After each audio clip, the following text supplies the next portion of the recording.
So welcome to episode 4 of the Leader Equation. Today I'm really excited because we have Mickey Pascarella and we have Jason Connor with us from the Mickey Pascarella team.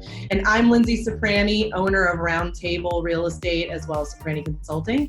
And I have my lovely co-host Christy Grossman, owner of Ops Boss Coaching. So welcome all. We're really excited to go through all of this with you, Jason and Mickey. And so before we get started, what I want to do is just have you guys walk us through your resume really quickly so people know why you're here and what you've been doing for the last couple of years. Go, man. You're up. First. So I have been in the real estate industry for about 6 years. I actually, a little over 5 actually. I started with Mickey. Linzee actually hired me for the role that I started with Mickey for, originally as the director of operations, and then became the director of sales, and now we co-own and lead the group together. Before that, I was in medical management, so I was doing project management, revenue cycle management, more on the business processes side of things than direct sales. Love it. And Mick? I didn't know that. I did. So we got licensed it took my test in 06, got licensed in 07.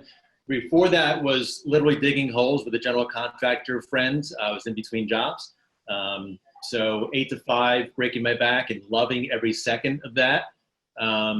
Before that, I worked in restaurants. I was flipping houses my own account. And yeah, so you know, the shift was coming in 04, 05, 06. My brother, who was on Wall Street, said, the shift is coming. You should do something besides breaking your back and flipping houses. So I got licensed, and here we are. Love it. Well, Christy's going to take us through our awesome quick fire questions. So I know you guys are ready for them, and Christy, take it away. Hey, ready. So the idea of this is 2 minutes for everybody to have a frame of reference and get to know you really quick. How many years have you been in business together? 5. Year 1 profit. 0. Last year's profit. 165,000. This isn't on the list. Trending profit for this year. What do you expect to hit this year? I like to throw a little wrench in there. I would say in line with last year. Okay. Across all companies or just the sales team? That is a question. Across all companies will be up triple. Yeah. Okay, love it. How many on the team? 8. Morning routine. Do you have one? What is it real quick? Up at 5:30, some kind of exercise. Snuggle with little Mickey for 10 minutes and scratch his back and tell him he's going to have a great day. Coffee, no breakfast, and to the office by 8. Cool.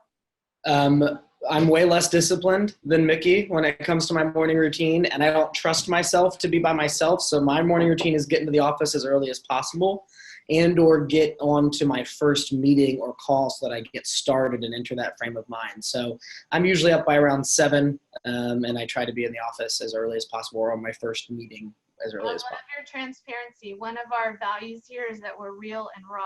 So you're allowed to be very transparent. How do you prepare for tomorrow, today?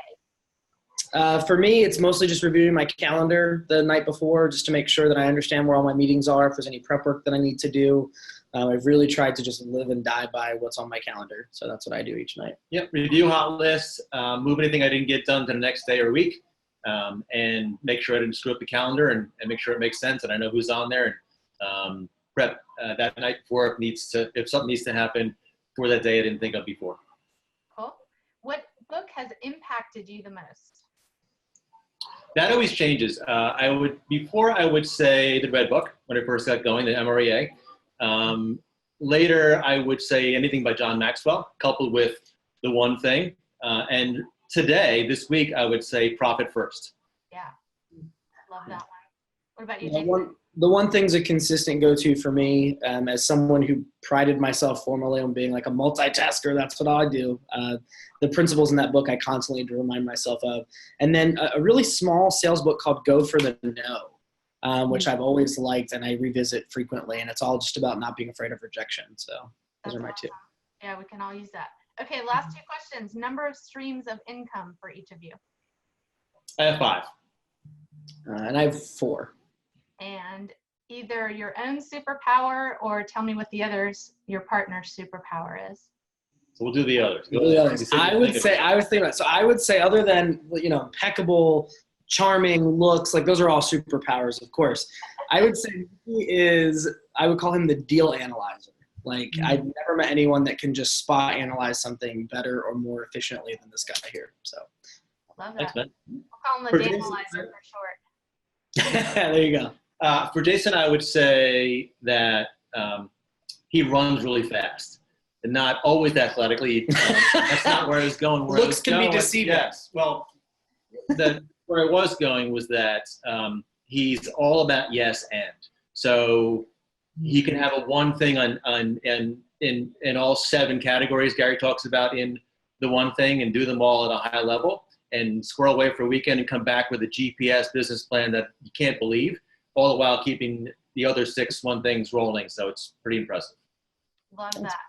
Okay, so we're going to go dive into the meat of it. So for those of it, if there's anyone on the call who is new, who has not been with us on the first 3 episodes, we're talking about all things entrepreneurial and leadership related. What adds to the leadership formula, what subtracts, what divides, most importantly, what multiplies. So we're going to kind of dive into what attracts you to the visionary, what the visionary is looking for in their one. Is this a unicorn or a figment of your imagination, or how do you find these people, and what does it look like when you find that great partner? So Linzee's going to dive into the meat of it with some good questions. Love it. So walk us through how you guys came together. What drew you to each other? How did you pick each other as a leader and as a co-partner here? Now she's fishing for compliments. Yeah. Well, as you may recall, you were instrumental in fact, you hired Jason with and for us. At that time, we were absolutely tanking. We were a week and a half away from really just kind of closing the doors and me just being a single agent from the sales perspective. And, what saved me was in large part your company. And the second piece was I knew there was a better way, and that what I hadn't done in the past is put anywhere near enough effort in the hiring process. In fact, so I would short circuit the process, and I would always do what Gene Rivers talks about doing, which is, if I just coach them up a little bit, and a little coaching, a little training, a little coaching, a little training. And I had never had someone, at Jason's talent level where that wasn't important. It's not important that I sit with Jason and coach him up and motivate him and pump him up and pat him on the back. And that, we all do some of that. Yet that I was doing that as my one thing in terms of my team. And it landed me in where I was. So hiring someone who could be my boss in another venue was what I set out to do, and that's why we're here today. Before we go on, I don't think you guys already said this. Can you tell us what your roles are on the team? Sure. So we're co-rainmakers on the sales team. I'm a MAPS mastery coach. I have 17 coaching clients I work with every week. And then we have our development company, which takes, I can't remember, 2-story homes and makes them into 4-story homes. So we do that 15 times this year. Oh, that's awesome. Love it. And then, in addition to the team, on the team, I mostly serve as a director of sales. So I mostly lead our sales force, but we both rainmake for the team. I'm also the productivity coach in our market center. So I have about 40 agents that are involved there. And I've recently started teaching a lot more as a KWU certified instructor, which is nice. Awesome. So good. That gives us a good overview of where all the planets are in your world. Yeah. Well, and Jason, so walk us through what, when you were going through the hiring process, obviously I was a part of that, but walk us through what drew you to Mickey and to this role. Well, I had been in the corporate world for a while, and I was making really good money, actually. But I was traveling almost 200 days a year. I weighed almost 50 pounds more than I do right now. I wasn't healthy. I was in debt. I used to be able to say that I wasn't anymore, but I was in debt. I had all these different things going on with my life. And even though the money was there, I just wasn't really fulfilled. And I was just applying around, honestly, to anything that piqued my interest. I can't tell you, other than the only thing I remember about applying for this was you had a very specific thing you had to say in the subject line. And for some reason that made it stand out to me, because I applied for this on Craigslist. This was 5 years ago on Craigslist. And looking for a rental, found a job. Looking for a rental, found a job. Looking for a used car, found a job. And you know, that intrigued me. And then honestly, the process intrigued me, because I remember in the beginning, I was interviewing several places. I was pretty sure I was going to stay in medical management. That's what I knew. It paid really well. And I share this story constantly, but as I went through this process, I kept coming back and I was like, all right, are they going to make me an offer or what? You know, I think we met 6 or 7 times like this. I've never in my life spent this much time with people. But through that process, I really got to get a feel, obviously, for you, Linzee, and who you are, but also for who Mickey was and what he wanted to do and his vision. And I was just intrigued. I was intrigued by that. I was intrigued by Keller Williams and what they offered and the entrepreneurial spirit of that company. And, you know, I got 3 job offers on the same day. Actually, I got the one for Mickey, and I got 2 other job offers in medical management paying a lot more, at least as a base. He's always been cheap. No, I'm just kidding. So, you know, but he got that used Toyota. I got that used Toyota.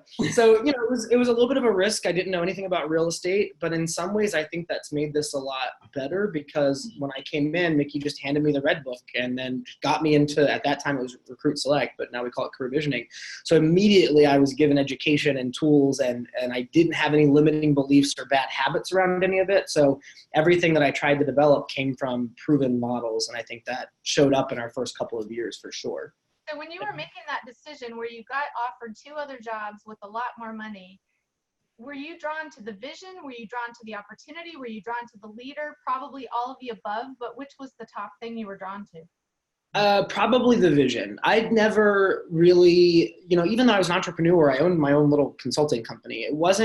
I never really had a real mentor or anyone that showed me how to do it. Or, you know, I grew up very poor. I didn't have a background where anyone ever taught me about money or business. And so I kind of learned all that just by failing and sucking at it for a long time.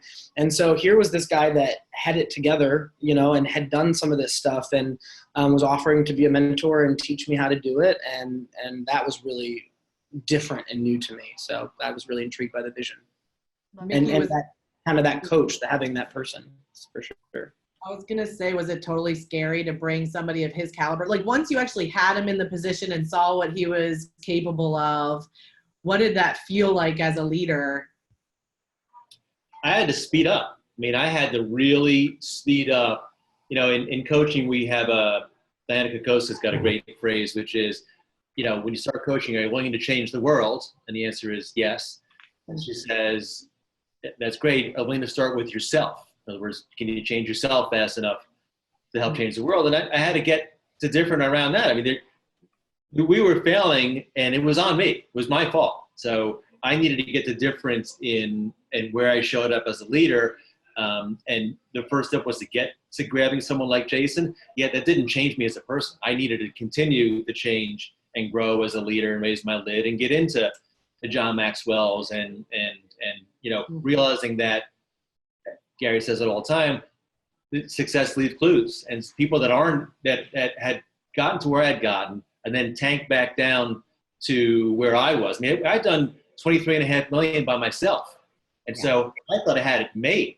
And I took my foot off the gas and didn't put it back on. And that's how I wound up. So I had to relearn how to trajectory this business. And Jason was just the saving grace. So I think that we have a lot of people watching who are in that position where there has to be that transition from superstar salesperson to business owner to leader.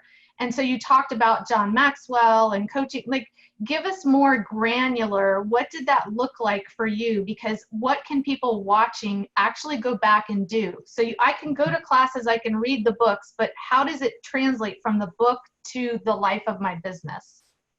What I did was, I had sold some houses by myself. I recognized regionally, nationally, as someone who was on a path to do some cool things with our company.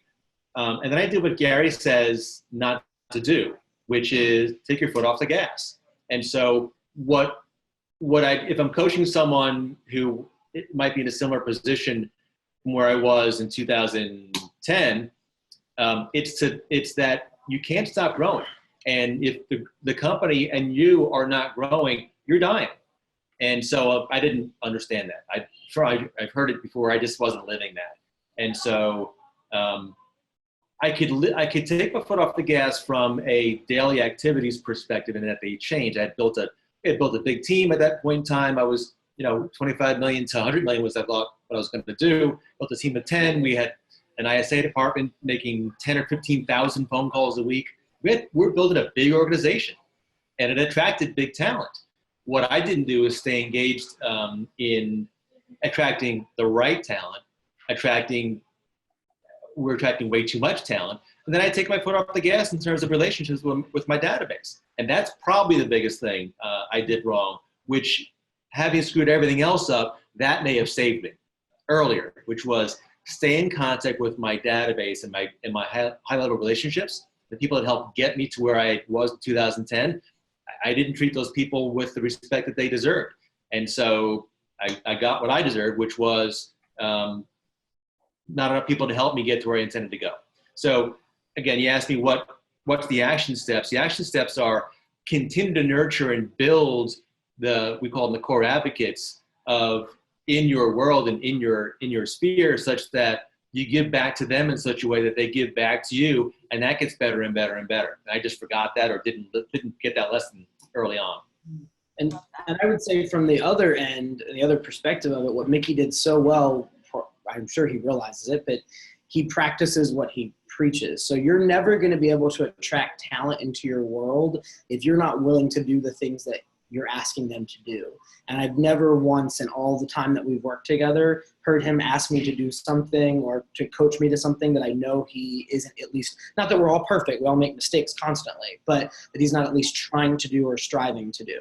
So we've never really had any trust issues because I know that about him. And he's one of the most principled, diligent people I've ever worked with. And for me, I talk constantly with other leaders about how lonely leadership can be. So this is one of the first opportunities that I've ever really had to have that kind of mentorship, and where you trust someone and you trust their opinions. And I know that when I'm asking him something and getting feedback, it's always coming from a place of, I want what's best for us, right? We're carrying that forward together. So he just absolutely practices what he preaches, and is Did one of that the trust come from right away, or did it take a period of time to develop? I'm sure it took some time. Honestly, it feels so long ago. I don't remember those first few months. I would say definitely what I remember about it is obviously being really nervous because I didn't know anything about the industry. And he would give me little things, I think, just to try to test to see if I would do them. And then I would just kind of take more. And so I don't know, my goal when I first started, Linzee said two things that really helped me. One was, you're now everybody else. He said, you're now Mickey's boss, which I've always thought of myself as everybody's boss anyway. So that really worked out. And second was replace yourself within a year. And that mentality has kind of always stuck with me. And I think that's repeated a lot in what Keller Williams preaches. So I knew I wanted to be so good at what I was doing that within 1 year I was forced to hire a replacement for myself. And we kind of did that. I mean, within 1 year, I really had worked my way out of the director of operations role and went into a director of sales role. And we hired an admin who filled in a lot of those ops pieces. And then since then, we've tried to work our way, into those roles so we could diversify our income and occupy our time with other things. So that mentality of always replacing myself is something that keeps me going. Yeah, and what I would add, I had a couple quick things. First one is, on payday, Jason said, "How do I get paid?" It's like the first week. I said, "Well, here's this is the payroll file. You just go ahead and pay yourself." So that was the start of what was And I think that is some trust. The other piece is I didn't have a choice. I couldn't bring someone on where I was going to be challenged in what I would trust him or her with. I had burned that option, right? I had no option but to give this my all, and I knew that I was messed up the trust thing in the beginning, that I'd blow it again. So whether I knew that Jason would be 100% trustworthy or not at the beginning, not really the point. The talent level was such that you had to offer that trust, otherwise it wouldn't work. How did you diagnose that he was the one with talent during the process with Linzee? I hear a lot of people say that, oh, he's talent, and oftentimes it doesn't work out. And obviously this time it worked out really well. To an extent, this is the thing where, I'm not helping you guys write this manual, that it's not always math. And so what I can tell you is that when I walked into the room with Jason, over every other interview I had done for anyone who's going to work in my organization, it just looked and felt different. It was this, if I was hiring a colleague and we're going to work side by side in a room of 20 and hiring someone to work underneath me. And so, the track record was there,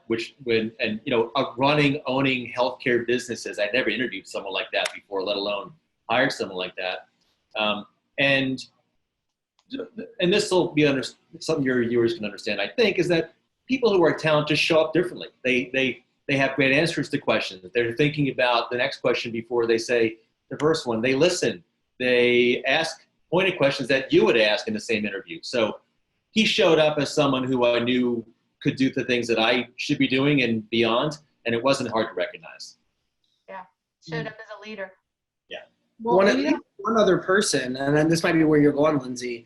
I think the person that you were going to put in this role is also extremely talented and has had success in the role that she was in. So it's it's the talent, but it's also, I think, personalities and how they vibe. And again, what he's saying he recognized, which I'm flattered by, I recognize the exact thing on the opposite side. Again, someone who was going to do what he said he was going to do, was willing to cast a big vision, and then give me ownership, right? And not micromanage. I'm the type of person that if you just give me the bullet points, I want to run at it. I don't necessarily need a lot of fluff, and that's one thing that we get along with very well. Neither of us have a lot of fluff, right? It's funny because I'm the nurturer of the two of us, I would think, in our group, and he tells me I'm all stick and no carrot. So that's kind of where we're at, right? We're not fluffy people outside of my appearance, and so we just get right to the business. And so I think that's something we respect about each other a lot. I'm going to make you guys go back and we already have a question about it. So I knew it was going to come because we already discussed the fact that you had 2 offers that were more. And so Mickey and I actually had to strategically think through, how do we win this guy? And so remember, let me cut you off for a second, because and you might remember this too, sitting in my office, we had exactly 2 deals up on the board at that point in time, and one was a rental. So this was the company, the grand vision I'm casting. And they sold it way better than that. I was tricked. I was duped, first of all. You listen around going, I don't think this company can afford to pay me. So it was a bit of a sales job. So sorry to cut you off. Yeah. No, and so we knew that. I think for me as a recruiter, I knew, that Mickey was going to deliver on what he needed to if he had somebody like Jason. And the moment that you talk to somebody on the phone like Jason, like I was like, oh, he's different. I have to move him up. And I had already chosen somebody for Mickey too. So that's, by the way, I'm choosing to take all this "he's different" as compliments. So I'm just going to, different. You're unique. I'm going to take him as compliments. Special. I'll take it. Yes. But you know what? We had already chosen somebody, and Jason, all of a sudden I saw his resume and I was like, I got to talk to this one. And then we moved him through the process really fast because it was different. And so I do want to say that, but the biggest thing there is we had to win you. And so we had a salary on there, and we had something that I thought Mickey did so well. And actually I used Mickey, and I asked him 5 years ago if I could continue to do this. We use his offer to Jason for other people. We take information out, but Mickey put in there, hey, in the last 3 years, this is where this is how much money we had coming in, right? This is our volume, is what we call it. And he said, if we get here, you get this, right? And he dangled that carrot for Jason. So he said, and I could, we could share that on our page, actually, I think, for people, because it's a great offer. But we dangled some carrots for you, Jason, and you did jump at that chance. Yeah. Well, and I countered. I didn't take your first offer. I did. I did. You don't know. The initial offer, I countered. I was like, well, I need a little more. And you all worked with me, and we made something work. But yeah, I definitely jumped at that vision that was forecasted, and it's changed a ton of times. It had changed by the end of our first year together. what we were trying to build, and it changes constantly. We're having conversations now about what our visions are. So it changes all the time. Well, and your comp has changed too, right? Because that's part of the conversation that's happening over here is, what did Jason do to grow into his current position? And is his comp tied to the, profitability of the team? And what does that look like? And I know it's grown over time.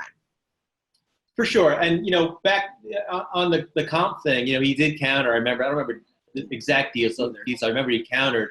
And I remember it being not like so much about the cash now. It was about ensuring that he could take what was important to him, which was downtime. He wanted some more vacation time. And I respected that because this would be a guy who I thought knew that we're trying to live a counterbalanced life. I forgot. And so that, that's what talent does. Talent doesn't go, I can get $2,000 more. I'm going to stick it out. Talent says, you know what? I'm going to kick butt and I'm going to ensure that I can be charged when I'm doing it. I did counter for more vacation time, and for the record, did not use any of it in the first year. I don't think. That's right. So that I think I paid that out. But yeah, we did. We came up with something. But I forgot that was important because I was traveling 200 days a year, and I was kind of burnt out at the time that I came into this. So that was important to me. It's funny because now I wouldn't even think about that, but. Well, and now you guys have grown to a place where you have some ownership in the team and there's real, there's a real reason to be there, Jason. And I know, so one of our questions is, walk us through what was that transition? What did you guys go through to get there? Because now, Mickey, correct me if I'm wrong, you're not in it as much day to day and Jason's kind of taken a lot of that. It's not necessarily true. We have different roles. So, we're both in it day to day, and what we have established over time is what percentage of our time are we going to spend in the team versus what we do on our outside projects. And so that conversation changes constantly, but we certainly have roles. Mickey coaches and mentors in certain ways to certain members of our team based on their specialty. I coach and mentor the other members of the team based on their specialty. So we've just defined our roles a little more. So I think we share the rainmaker role in that we're both trying to lead gen for the team constantly. We have split up kind of where our strengths are. And I mostly drive our traditional sales force, whereas he's focusing a lot more on bigger fish, bringing in developers, bringing in bigger businesses, 50Xers, those kinds of things, which makes sense based on his experience and the people that he knows in the industry versus the time that I've had in the industry. Yeah, and we evolved into where we are today, which is we whack up the money.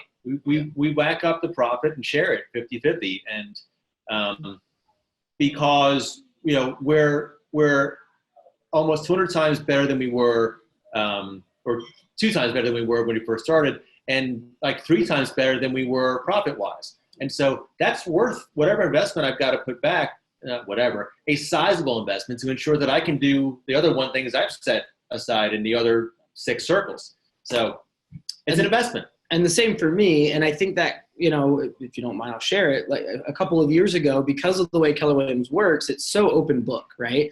And so when you start to do things like your name gets out there and people, and part of the backstory of this, Linzee, it just happened. I all of a sudden had offers to go do other things, right? Within Keller Williams to be a team leader and do other things. And I was nervous as hell to talk to Mickey about that. And then when I did, he did what Mickey does and he became the coach. And he was like, well, let's talk through and make sure it's the best thing for you. And there was a real point where we could have gone different ways and he was supportive of that. He knew my vision and my goals. And yet here's someone who, again, put up, when you go to put up or shut up, he put up. And he was like, no, if you stay, here's what we'll do. And I had to turn down some pretty persuasive people to stay here. And I'm so glad I did. That was the best choice. But, again, it's that honest conversation constantly about what do you want to be doing? We're having it now. We just got back from big training in Texas and we're talking about what fills you with passion. What do you like doing? And how do we redefine our roles so we're only doing those things that give us really good energy and taking out the crap that doesn't. So we're constantly evolving and changing. What does that communication look like? A lot of teams struggle with, is it an everyday conversation? Is it a structured conversation where we have coffee on Thursday? Like, what does that look like? It's a struggle. Yeah, it's a struggle. We absolutely spend nowhere near enough time, invest enough time sitting down away from the office in white space. We did a great job of this over the summer, doing our 2023 commitments and plans and sharing those visions both on a personal and business side. And sometimes what happened to us over the summers, we kind of put those plans up on a shelf and hadn't really done a lot with them in the last couple of months. So look, I don't have the answer to that question yet. What I do know is that if it's worth doing, it's worth recommitting to it as many times as it takes. And so that's what we do. And what we are pretty good at, while we're not as good with our own structure, with our meetings with each other, we're really good at our meetings with our agents. So that never gets skipped. We're with our agents doing 4-on-1s every week. And so even when we're not totally structured together, by that structure, we're forced to talk to each other. We update each other every day. Yeah. There's really not a day that we don't see or talk to each other, the last couple of weeks excluded, unless we're traveling. So even though it's not as structured, I will say that we're constantly in structure and communicating about that structure. Love that. Yeah. So walk us through, kind of what that looks like. So you kind of started to dive into the roles. I know from the beginning that, Jason, you had to grab a hold of the operations side of the business and then move. Which I'm not good at all. I'm really. You're still good at it. But let's talk through that transition. Just walk us through like year by year, because when you took over the sales team, what does that really mean, took over the sales team or came into the director of sales role? Walk us through what that looked like. When I was hired as an EA, as an executive assistant. And by the end of the first week, and this isn't a brag on me, it's a brag on him. By the end of the first week, he said, well, you're the director of operations now. So within a week, I kind of got a promotion. No more money. It's that easy. No more money. And he's, climbing a corporate ladder. Corporate ladder had one rung on it. Right, yeah. No more money. It's like that step stool that says, don't step on the top step. That was what we had. Right. And then, in that role immediately, I had you guys training me. I was in Recruit Select. I was in regional trainings. I was in our market center trainings. Anything that I was interested in and wanted to get involved in, I was encouraged to do. I was, within 6 months, I was leading a committee on the ALC, right? So, because I was interested in that stuff and I wanted to do that. And he never really tamped me down in those aspects as long as I was performing the other parts of my job. So I would say, I started in February of 2015. By the end of 2015, we really had our ops together. We had kind of mostly brought our transactions in-house. I was really a TC and EA and director of ops. We were kind of I was doing all of that and all of it not as good as it has been done since. And then it just made sense because at that point I really started working with the agents that were on the team at the time. And I was sales coaching, right? And no matter what I did, it always went back to sales coaching. And, I have sales history, even though I hadn't had sales in real estate. And so I realized that a lot of those things are the same in an industry you're talking about. And then through going to trainings and stuff, it just made sense for me to start directing our sales team. And so then it became easier as I was the one doing a lot of our recruiting or meeting new folks or trying to interview folks. And so it was just a natural transition from the ops piece of bringing them in to now coaching them on their first few deals and getting them going in the sales coaching role. So that was kind of a natural transition. And then that went for about a year and a half. And that's when kind of all that stuff I talked about a few minutes ago was happening where, all of a sudden our team it doubled, right, to get back to where he had it before, really. And that turned some heads and opened up the conversation a little more. I don't know if you remember any of that differently, but that's kind of how I remember it happening. Yeah.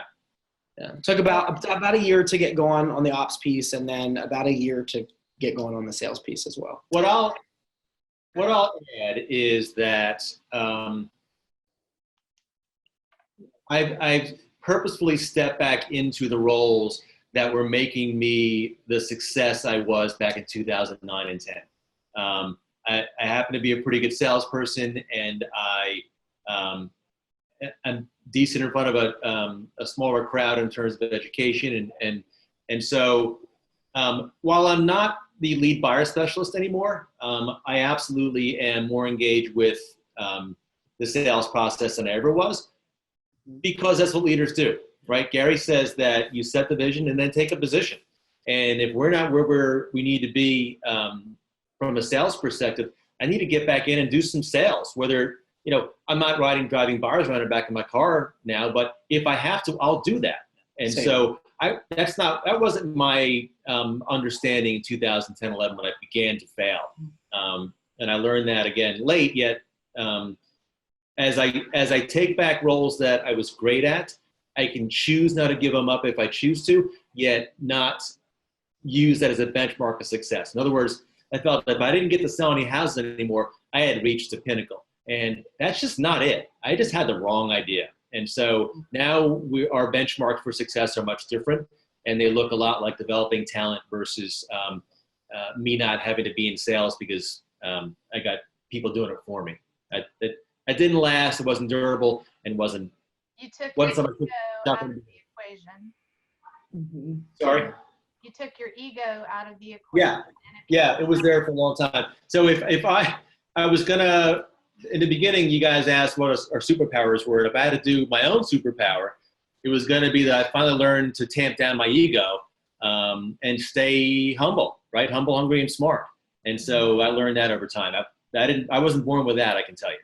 And it's funny because hearing him talk about his lessons over the last few years, I feel like I'm learning a lot of those lessons now, which is about 5-6 years in the business, which is, I mean, I guess you were a little more than that, but it's funny how that's cyclical. Like as I'm jumping into sales processes, it's constantly a check on my ego. I'm like, well, okay, it's okay. So you have to do that. So you just do that, right? So I'm constantly learning those lessons and evolving myself and reminding myself to take the ego out of it. So I think you have to do that constantly as a leader.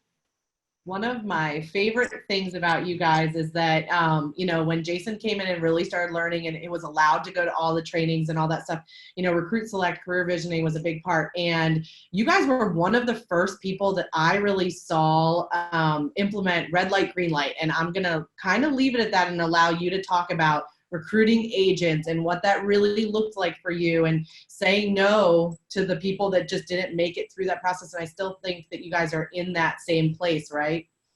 With using that? Or not. Maybe I should have prepped you for that. I don't know that that's a switch that always stays flipped. Yeah. What I will say is that that's one of the things that we remind ourselves to recommit to. And coming back from Mega, we're certainly recommitted to ensuring we do that. And we've climbed that set of stairs continually so that we may be at step 7 of a total of 10 versus being at a 3 5 years ago. Yeah, but it's a cyclical reminder for sure. It's fine when you talk on paper about red light, green light. And as much as I said, we're not about fluff. Yeah. When you actually start to get in relationship with people and you do exactly what he just said, I just coach them a little more. I get them there. I mean, we had agents on our team when I first started that I was writing every aspect of every deal for them. I was doing the sales work for them. I literally, other than them having a name on it, that was it, right? And that wasn't sustainable and it wasn't helping them and it wasn't helping me. So just reminding ourselves constantly to sometimes the better thing to do for someone's own good and growth is to say, you know what, this isn't working. And I think it's best that we try something different.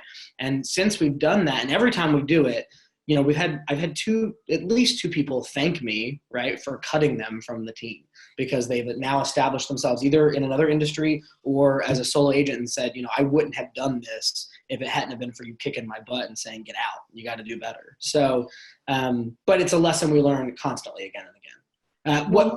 Yeah.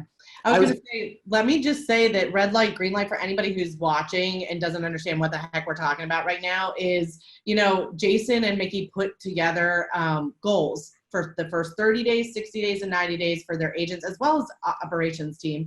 And people needed to hit those goals. And if they didn't, then they were having what's called a red light, green light conversation of green light meaning we're going to continue to be in business together and red light meaning we might part ways. And so, but you guys really, you implemented something that was really cool and you were holding people to standards. And not only that, you guys were very involved in that. I'll never forget the moment that Jason was like, so I'm lead genning now. And it totally transitioned away from ops into that because he realized really quickly that, for those people to really understand what they were doing and to have people that they looked up to and that they were being led by, both of you needed to jump in, right?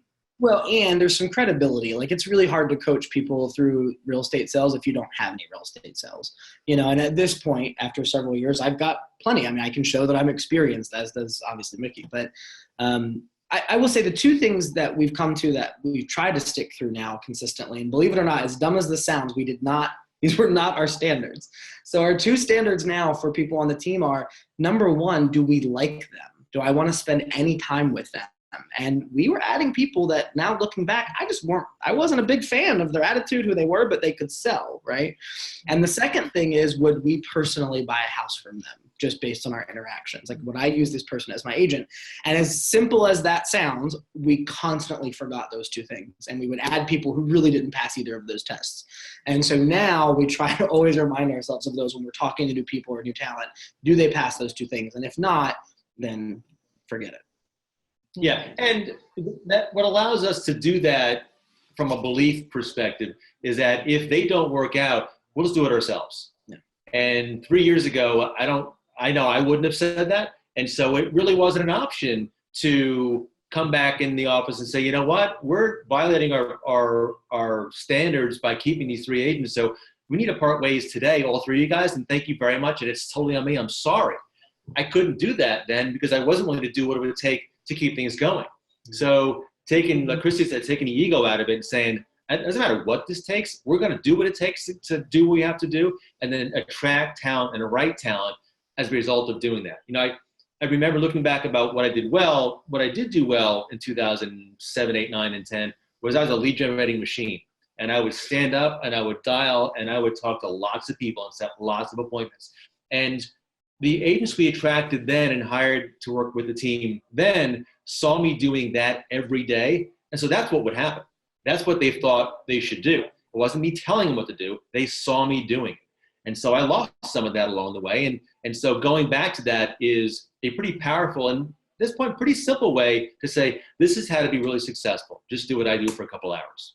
And I would say combined, we've been doing that now pretty consistently, even for like the last 18 months, right? One of us is always lead genning with the team. We have a pretty rigid system. I'm always either here or Mickey's always here, with a few exceptions, obviously. But that we lose sight of it sometimes, but that's so important. If they don't see you as a leader actively lead genning, forget it. It just doesn't work. I think your willingness to jump back in to any role and do whatever it takes in any situation removes the fear of loss that many teams deal with. Many teams are afraid to hold their standards because they'll lose the agents. So if you take away the fear of loss, you can hold firm to your standards and rise much faster. I think that's what happened when you changed your mindset. Well, it's a founded fear. It's not just a fear you can do to Ben Franklin with. It actually happens, right? If you do what you have to do in terms of holding people accountable, you'll lose them. It's not a hope. It's math. So yeah, it's not a choice. Exactly right. Love it.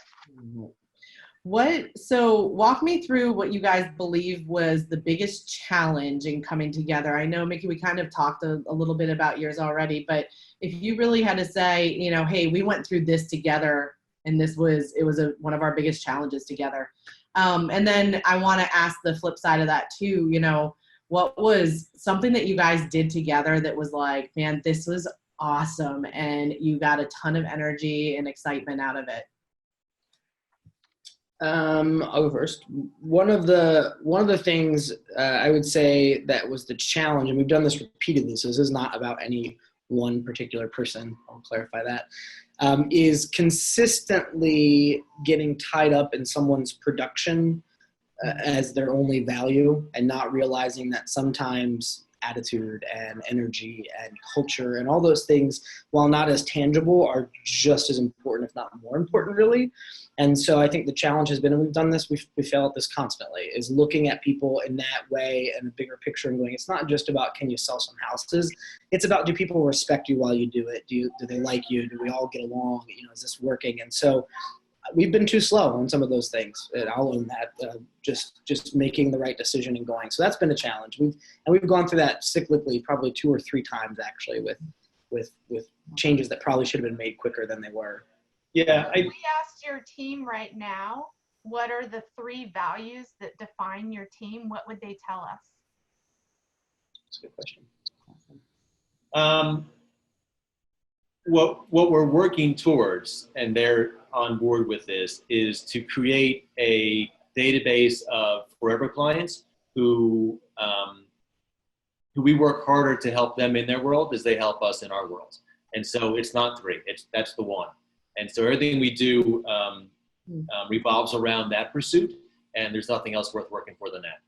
And all of our value adds play into that. So we've really tried to, any coaching that we're doing or anything that is sales training, all has to drive back to that central message. Like how does this add people to our database? How does it convert people from our database? And so that comes from, I think, consistent coaching. The way that we look at our sales funnel has been something that has always been consistent in the 5 years that I've been here. We've tweaked it, we've made it better, we've made it more visual, but those things, having that structure, and people who honestly have experience closing deals, right? We both in different industries had that experience. I think that adds some credibility in coaching folks and getting folks over the hump a little bit. And so what thing do you think you guys have done together that was just super energizing and really exciting, or maybe a goal you guys hit together? What was really fun? I think, as you know, and thank you for giving us the chance to get clarity around some of the things that we actually got done and didn't realize. we call those, writing down the wins, and they sometimes don't get written down. It's true. It's the 7 streams of 9 income streams that we built together, and just sort of like plugging along, right? We didn't always get as intentional about building another business because we wanted to hack up another stream. We knew we could do that. It was yes and. So if you look up and every couple of weeks and go, wow, we now have 9 income streams. That's pretty cool. So that, and from a coaching perspective, I'm able to now, you can't fake time on task over time, right? I've just been here a while. Jason's been here. He's catching up on how many years he's been here versus me. And you can't fake that. So a big win for me every day is to be able to give back just by sharing what I've learned, what I screwed up, what I did really well on, and then telling the folks that are coming along after us, just because they're younger, about that journey so they can live through it and not relive it. Yeah. That's the biggest win that I've ever had, and it gets better every day. That's awesome. There are times, and you're catching us at one of those times when we wouldn't say this, but there are times when we look up and go, should we be working a little harder? Like this feels weird, right? Because sometimes you get those moments where everything's just working exactly as it should. 2 specific things I would say that were big wins for us. One was we did, one of the first things that we did was a 90 and 90 challenge. Well, you did it, but we worked on it together a little bit. And that just re-engaged us in the relationship game, meeting business leaders. Both of us do really well in those B2B spaces. And so everything we've ever done in those spaces where we're talking with other business leaders is super energizing and feels really good. So that was a great thing that we've done. And then more recently, in the last kind of 18 months, we've really focused on relationships and events. And we get tons of energy from that. And we've gotten things that I don't know, all of my limiting beliefs around that have been challenged. We had 100 people 3 times in a row within 1 month come to events, and just to see stuff like that where I didn't think that was possible is really cool. So those things are wins. Those are wins. Yeah. And the biggest win from a performance perspective is that it begins to feel easy. And just this last couple of quarters, there are some things we can point to that look and feel easier than they ever have. And that means you're doing it right.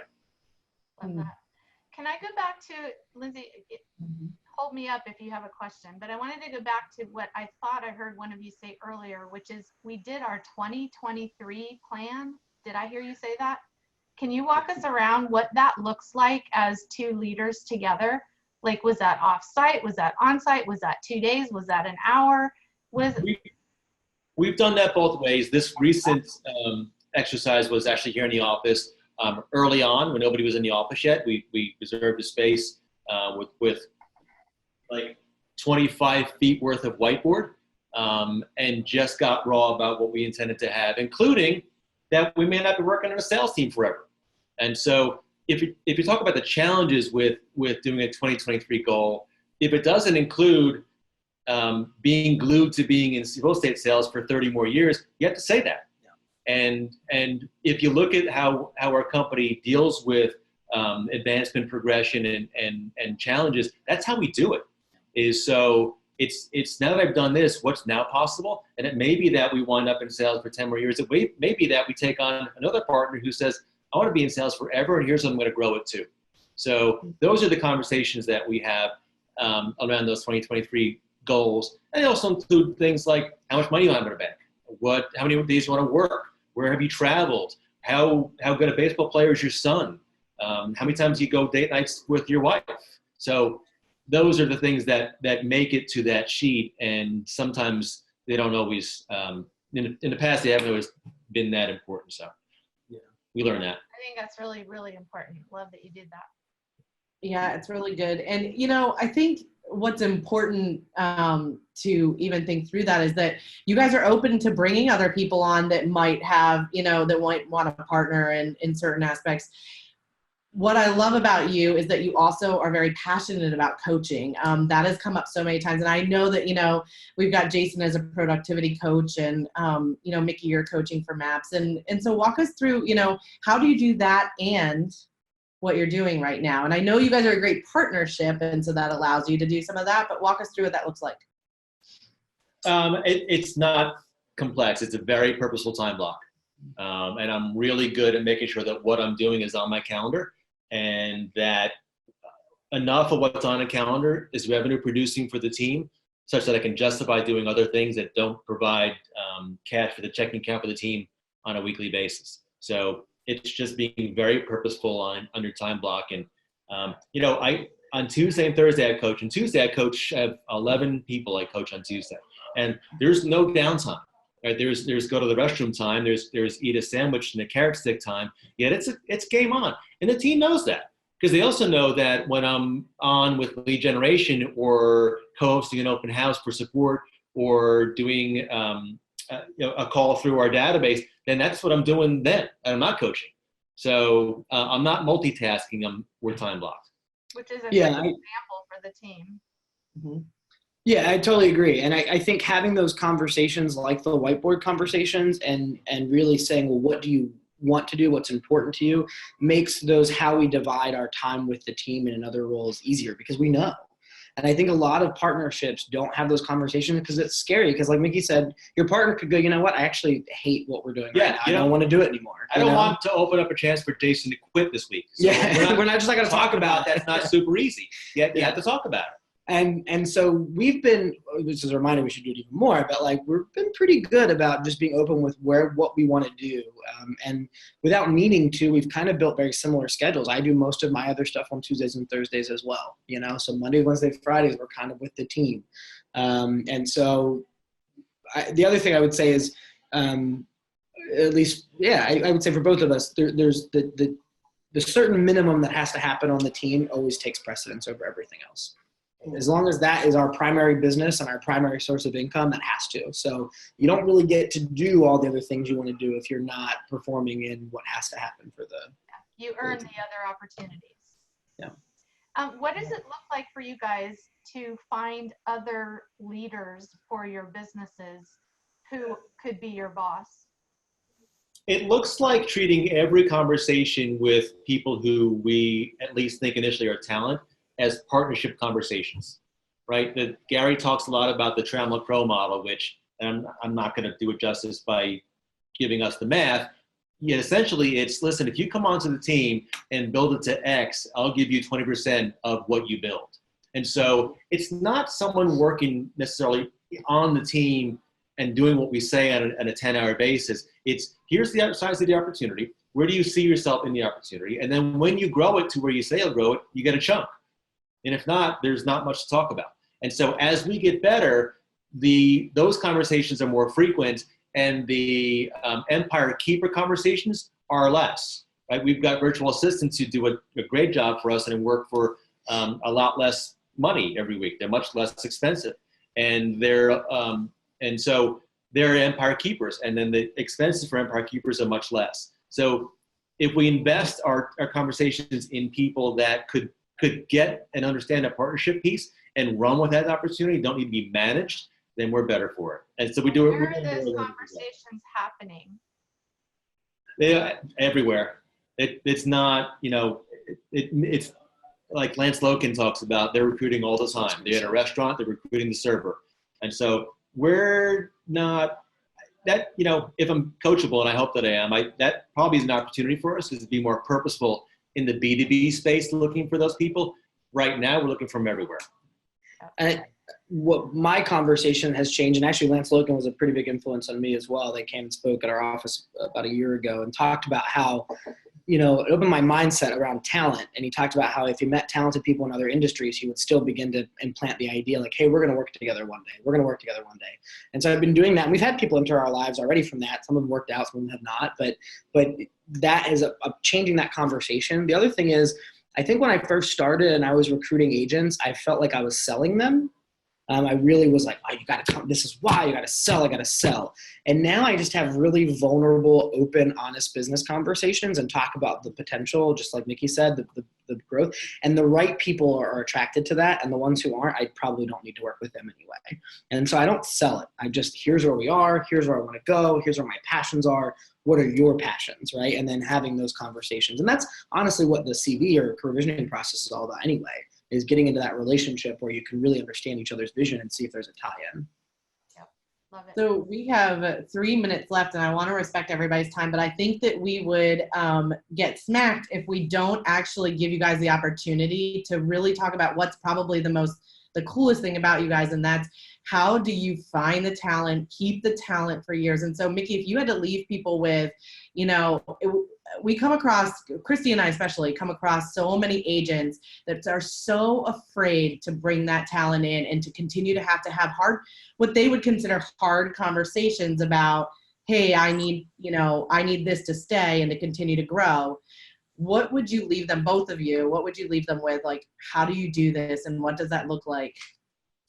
A couple of things. The first thing would be to get really clear if you're with an agent on your team who's having a value challenge, explain to the agent and show them in black and white how the team structure works. Many times, and they just don't know. They're not cutting the checks every week, and they're not in our seats. So our job is to be in their seat and then help them look into our seat and explain what we're going through as a progression. And so many times the jobs that we create and opportunities in a team that we create are better than ours for that opportunity. And so once they realize that, the conversation changes. And the other one is, if this isn't for you, that's totally cool, right? I'm not going to be in a position where I'm unsure of your commitment and I need to tweak and sell and give you a couple more leads that are juicy because you may quit. If you're going to quit, you need to roll. And that's going to be okay. If I hear resignation in your voice, I'm going to accept it. And so that. And that's with Jason too. And Jason, what would you leave people with? Like, how do they keep somebody like you? How does a boss keep somebody like you? I would say two things. First of all, as someone now on both ends in this industry of having hired talent and been hired and all that fun stuff, believe people, right? Believe what they say. If I tell you I'm not good at something, I'm probably not good at it, right? And too many times we don't believe people and try to force them to do something that they're really not good at. And so that's number one. I would say early red flags in any new relationship and new talent, believe those, right? If someone can't put up or shut up for the first 30 days and just make it work no matter what, they're probably not your ride or die in business. Just frankly, they're not, right? And while that may not be the most PC way to say that, that's true. If they can't just make it work for the first couple of months as they figure out the role, probably not a good fit. And then lastly, I would say that the thing we talked about almost this whole thing is putting your ego aside, and you got to have the mentality of, well, if it doesn't get done, I'll jump in and do it myself. And if you've only hired someone as leverage, which we talk about all the time, leverage is good, but if that's all they feel like to you, is you just constantly, they're your dumping wagon to put stuff in, that doesn't feel good to anybody. And I don't think you inspire people that way. Such a good way to end. We are so thankful for you guys coming on here. You bring such an amazing story, and I love you guys. You guys are the best. And so thank you so much for coming on and being so honest and raw. Christy, you agree? Where do we want to send referrals if we're listening? I don't think we ever said where you are. That's awesome. Thank you for that. We cover all of Philadelphia and the 4 surrounding counties and South Jersey, and you can send them to sales@themickeygroup.com. That's sales@themickeygroup, spelled like the mouse.com.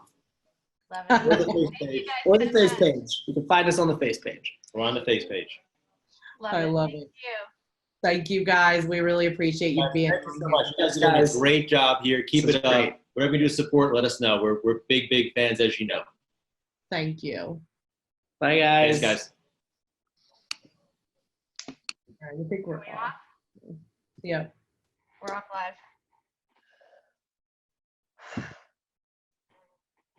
Thoughts? It was good. It was very different, which was what I was hoping for. That's good. What I love about that conversation always, it was funny. Some things have changed in their business, so I probably should have checked in on that. That's fine. But I think what I love about their